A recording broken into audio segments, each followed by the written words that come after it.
Agriculture university ప్రశ్నాపత్రాల leakage ఘటనలో Warangal college సిబ్బంది పాత్ర ఉన్నట్టు నిర్ధారణైంది.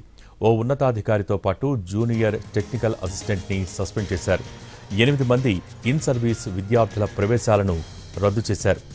లీకేజీపై కాలేజీ సిబ్బంది, విద్యార్థులు ఆందోళన వ్యక్తం చేశారు. పేపర్ లీకేజీ అంశంపై కఠినంగా ఉన్నామంటున్నారు వీసీ జానయ్య. హైటెక్ టెక్నాలజీతో సెమిస్టర్ విద్యార్థులు అక్రమాలకు పాల్పడ్డట్టు గుర్తించామన్నారు. లీకేజీ వ్యవహారంపై 3 అధికారులతో ప్రత్యేక కమిటీ ఏర్పాటు చేసింది అగ్రికల్చర్ యూనివర్సిటీ. జగిత్యాల, పొలాసలోని అగ్రికల్చర్ కాలేజీ సహా రాష్ట్రంలోని పలు వ్యవసాయ కాలేజీల్లో కమిటీ సభ్యులు రహస్యంగా విచారణ జరిపారు.